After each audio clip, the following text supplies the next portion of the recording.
வணக்கம். திமுகவின் எம்எல்ஏக்கள் செய்த துரோகம், ஸ்டாலின் அவர்கள் தோல்விற்கு இதுதான் முக்கியமான காரணம். நண்பர்களே, இந்த வீடியோவிற்கு ஒரே ஒரு லைக் மற்றும் சப்ஸ்கிரைப் பண்ணிருங்க.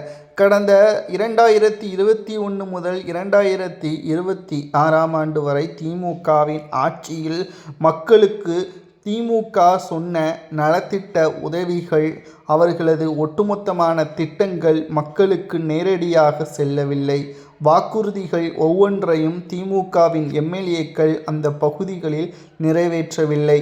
பெரும்பான்மையான மகளிர்களது ஓட்டுக்கள் திமுகவிடம் இருந்து சென்றதற்கு இதுதான் காரணம். விஜய் அவர்கள் கவர்ச்சியை வைத்துதான் ஆட்சியை கைப்பற்றினார் என்று உதயநிதி கூறியிருந்தார். ஆனால் அது உண்மை அல்ல. ஏனென்றால் திமுக ஆட்சியை சிறப்பாக நடத்தவில்லை.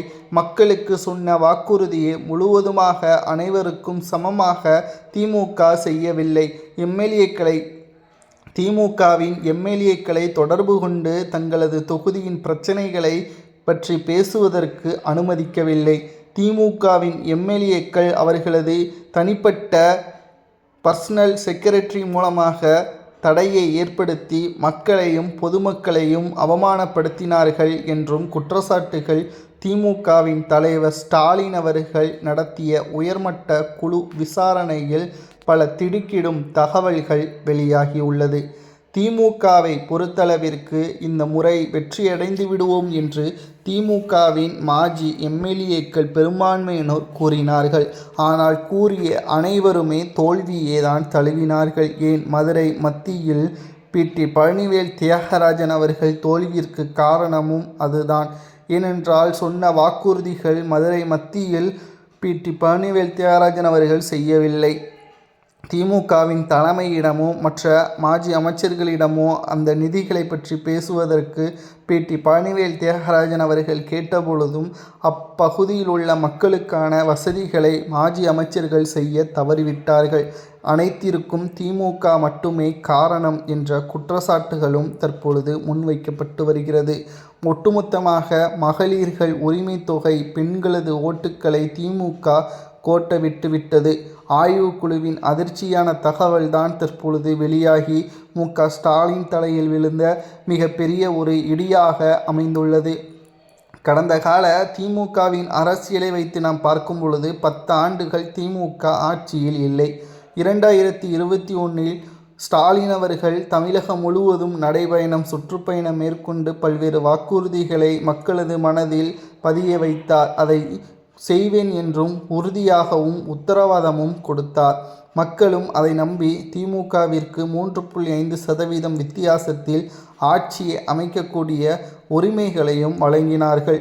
ஆனால் திமுக ஆட்சிக்கு வந்த பிறகு 3 மாதத்தில் எம்எல்ஏக்கள் சரியாக தொகுதிகளது பக்கம் செல்லவில்லை.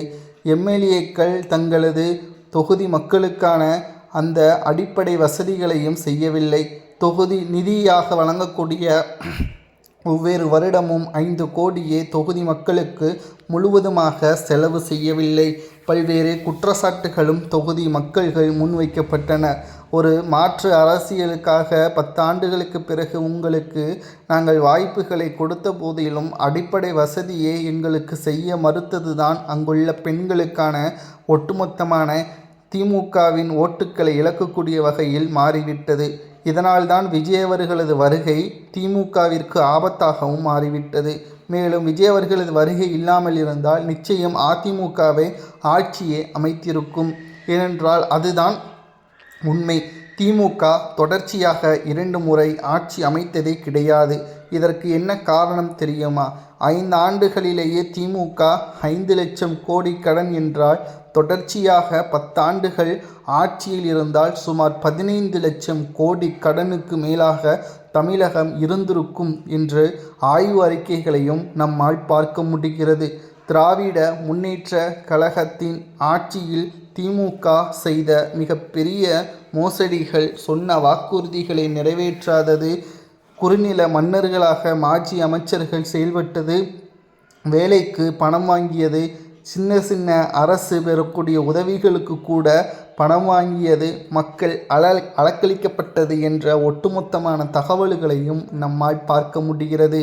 மேலும் இது திமுகவிற்கு எதிராக அதிமுகவோ அல்லது தாவேகாவோ குற்றம் சாட்டவில்லை. திமுக நடத்திய அந்த உயர்மட்ட குழுவின் அறிக்கைதான் தற்பொழுது கட்சியின் தலைவர் ஸ்டாலின் அவர்களது கைக்கு சென்றுள்ளது. ஏனென்றால் திமுகவின் தோல்விற்கு என்னதான் காரணம், எப்படிதான் சரி செய்ய என்பதை பற்றியான ஆய்வு அறிக்கைகளை தான் ஸ்டாலின் அவர்கள் கேட்டறிந்தார்.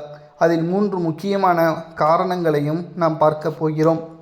சபரீசன், பொன்முடி, KN நேரு, சேகர்பாபு, உதயநிதி மற்றும் பெண்களுக்கான அடிப்படை வசதிகளை செய்து கொடுக்காதது இந்த முக்கியமான காரணங்களால் திமுக படுதோல்வியை சந்தித்துள்ளது. மேலும் கலைஞர் அவர்கள் அன்றைக்கே கூறினார், சபரீசனை திமுகவிற்குள் வைக்காதே, அவரை எந்த இடத்தில் வைக்க வேண்டுமோ அங்கு வை. உனக்கு அரசியலை நான் எப்படி கற்றுக்கொண்டேனோ அதேபோல் உனது மகனுக்கும் கற்றுக்கொடு.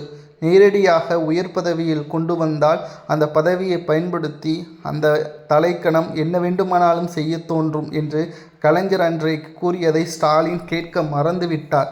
அதற்கு காரணம் அதிமுகவில் பணமில்லை என்று நினைத்து விட்டார். ஆனால் ஜெயலலிதா அவர்களைப் போல எடப்பாடியும் சிறந்த தலைவர்தான் என்பதை அவர் 1 கோடி வாக்குகளை பெற்று நிரூபித்து விட்டார் என்பதையும் நாம் மறந்துவிடக்கூடாது. தமிழக அரசியலில் திமுக தோல்விற்கு இதுவே காரணம்.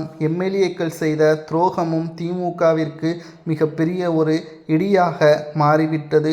திமுகவின் தலைமை ஸ்டாலின் அவர்கள் மீண்டும் ஆட்சி அமைப்பது கடினம்தான். அடுத்த 25 ஆண்டுகள் தாவேகாவே ஆட்சி அமைப்பதற்கான ஒரு சூழலும் இருக்கிறது. எப்படி என்று கேட்கலாம்.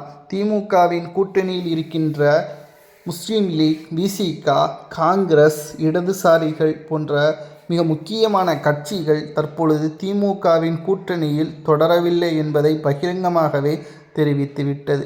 இப்பேற்பட்ட பகிரங்கமாக தெரிவிக்கப்பட்ட பிறகும் கூட திமுக தனித்து 234 தொகுதிகளிலும் இதுவரை போட்டியிட்டது கிடையாது. தற்பொழுது நடைபெறக்கூடிய சட்டமன்ற 5 தேர்தலுக்கான இடைத்தேர்தலில் நிச்சயம் திமுக தனித்து தான் போட்டியிடும்.